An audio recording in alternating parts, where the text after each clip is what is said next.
Good afternoon, everyone. So I hope you have been enjoying the event as I've always. First of all, I would like to thank the organizing committee for fully supporting me throughout the preparation process. I work in my school aesthetics, so I know how hard and challenging it is in order to organize such a student-driven event like this. So please give them a round of applause, please. So, introducing myself a little bit, my name is Liu Minghuan, and I'm an 11th grade student from Chenfu High School for the Gifted. I'm going to make my speech as clear-cut as possible, so hope you guys enjoy. First of all, I would like to give everyone here one small question. Please describe your favorite childhood cartoon. So, does anyone here want to give an answer? Please raise your hand. Okay, so let me reveal myself a little bit. So my childhood years have been associated with this series of We Bear Bears, a familiar one, right? Like the three bear brothers residing in this inner cave in San Francisco, right?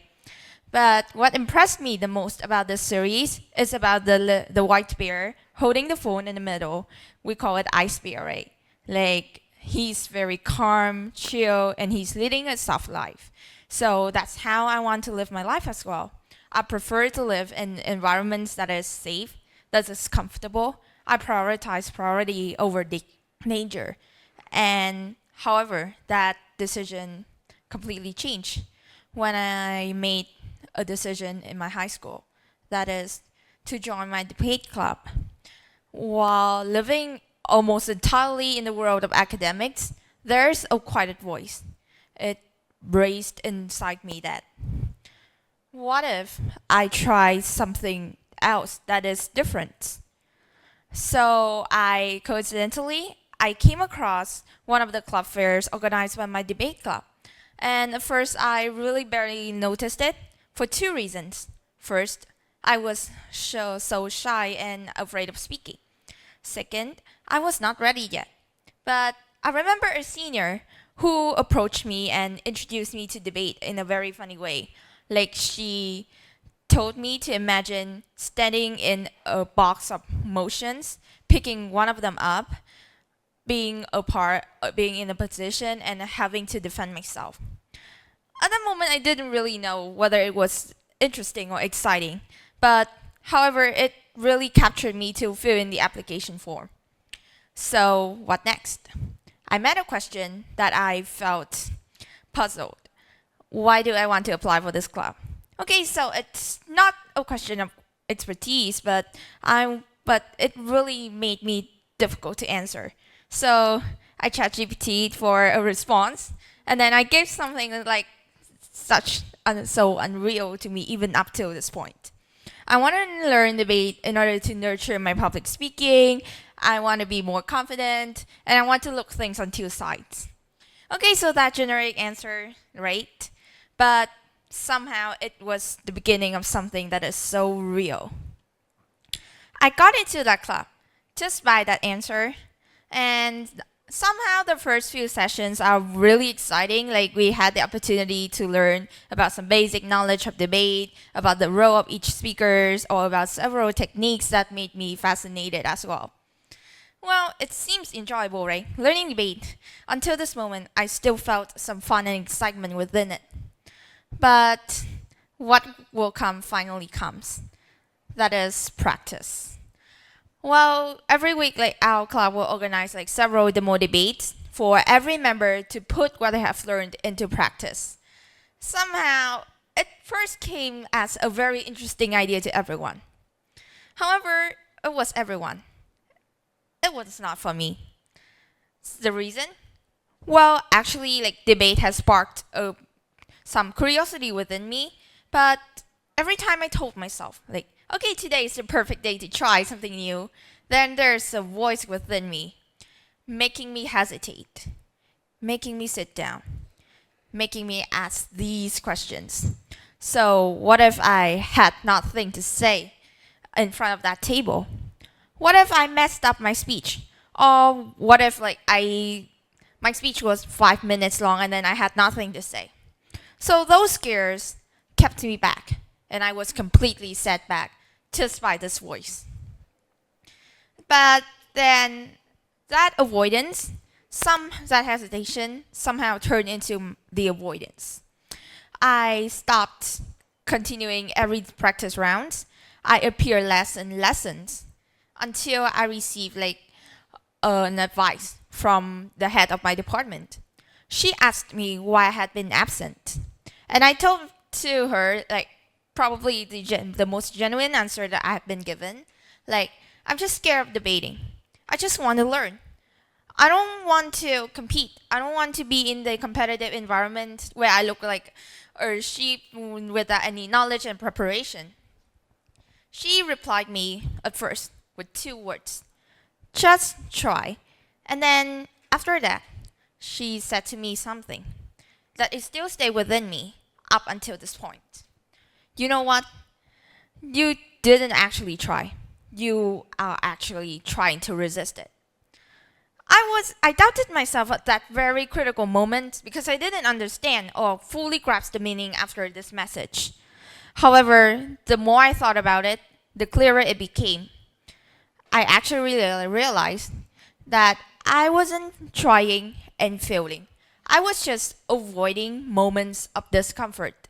And that discomfort brought me into avoidance. And I realized the pattern is that avoidance is passive resistance. Sometimes you avoid because you're not lazy, because not because you're lazy, but because you're trying to protect yourself from failure. But that protection of failure, at the face value, it looked good. It looked interesting. But that protection also take away one thing that you have expected. It is the value behind every activity. And by resisting the experience, we guarantee the failure in any way. So that logic became simple right now once I realized this.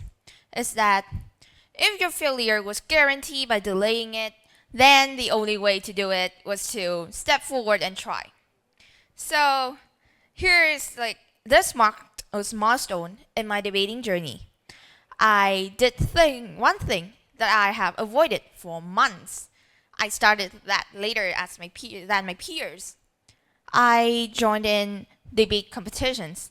So this title looks a little bit clickbaity, right? But I'm going to elaborate it right now. After my final decision, I got into the first debating competitions and I managed to gather some teammates who were really willing to go with me at that moment. And I had prepared through some demo debates. So somehow, deeply inside, I felt I'm ready.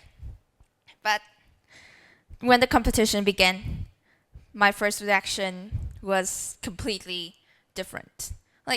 My hands were shaking, my heart was racing, and I spoke, but with words trembling, and I didn't know whether the logic, where was it? It completely disappeared. And however, as I got more involved, I became more excited. I felt like I was truly inside a debate. I felt the excitement when you rebut someone and then when you present your speech in a very logical way. But that excitement doesn't last long. When the results were announced, our feelings were completely cracked. We actually lost. But not one round. We lost the whole tournament. 4 rounds and we lost them all, and we were far down the rankings. So I could remember clearly one round that we believed that we had run the argument correctly. But the judge said that we hadn't run it. And it took us to the last day of the tournament when everyone felt demotivated and doubted ourselves about the value of debate. So after that, the cycle repeated again. I began to avoid competitions one more time.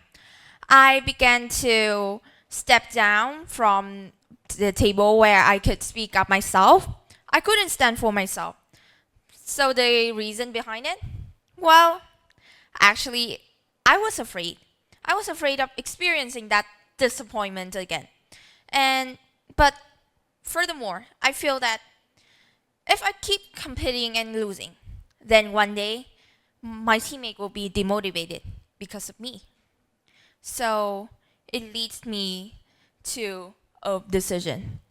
I stopped debating for 2 months. So I think this may be a waste of time to many debaters, but it was a precious time for me. I had the time to reflect on myself, to see that whether I should continue this journey or not. And then I found an answer for me.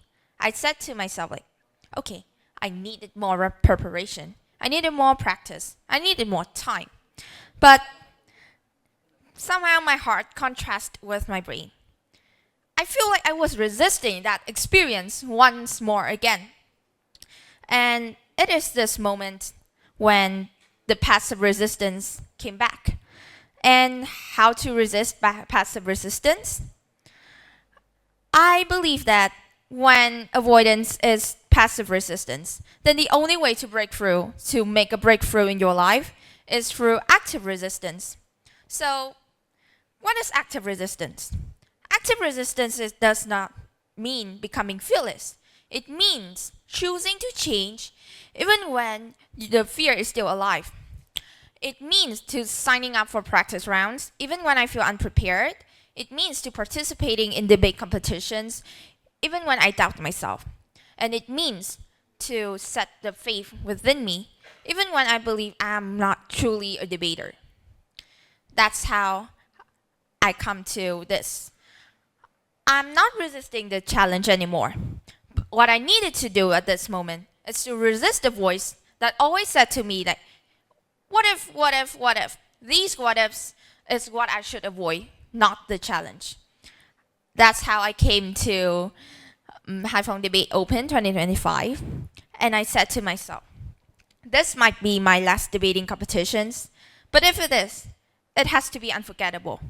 And yeah, it is unforgettable. Because of the results, actually, we got into the prelimination round.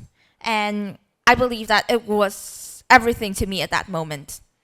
But in retrospect, until now, when I thought about this great milestone in my life, I said to myself, like, okay, somehow the breakthroughs doesn't happen because you chose to act. It happened because you stopped waiting and you, despite your fear, you chose to do it. The miracle lies behind here is not to make further progress in debate, but it's about how I returned to the real me inside. So coming back to my title, the miracle, so the be 25% on the surface. So what is so special about this 25%? I recognize one thing about it, change.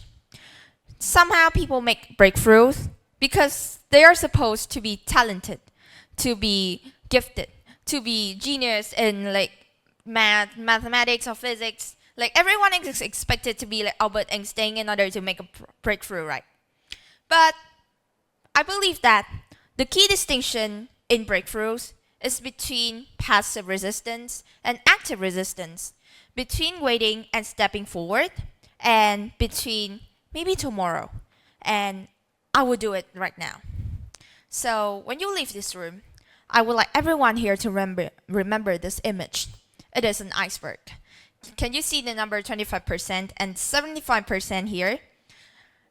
Explanation. The 75% lies beneath the water. And this 75% is how we react to fear by stepping back. We are not incapable or incompetent. All of us has our own abilities and advantages. But these 75%, they chose to held back. They are held back by fear. They never take the first step, and that's why they stay underneath the water. About the 25%, well, they are those who implement breakthroughs through a very systemic change. First, recognize what is happening. Notice the fear. Notice the moment when you say to yourself, I want to do it, but maybe it's not today. maybe I should wait for a better moment. Step 2, allow the experience to be. So instead of pretending and saying that your fear, your fear and your afraidness or your nervousness, just accept it. It's a part of our journey. Part 3, investigate with kindness. So what's the matter with kindness here? Ask yourself 3 questions. First, why am I hesitating? Second, what am I afraid of? And third, will I need to do it? Well, the kindness here comes down to the fact that change is the possibility of failure. It may not create better outcomes, but that failure may be the foundation for something better, something newer. And step 4, nurture non-identification. Instead of identifying yourself with those fears and doubts, remember this. They are only a temporary feeling in your life. And then once you can get rid of it, that's where active resistance happens. Breakthroughs happen because you resist actively, because you don't label yourself with the fear or the hesitation within us. So the next time when you say to yourself, maybe tomorrow, maybe I will do it, maybe I will wait for a better moment. Just look at this question. Am I resisting the challenge or am I resisting the fear? If your answer is resisting the challenge, so well, the challenge awaits you for more time, more skill, and more preparation. But if your answer is resisting the fear, then there's nothing to do with the challenge. The only thing you need to do is to stop waiting. It's to step out of your comfort zone. It's to be the 25% who implement changes through a systemic approach. And at that moment, waiting is useless. Only action will. Thank you for listening. Thank you, Ming Huen, for sharing those perspectives. They have been truly inspiring for everyone.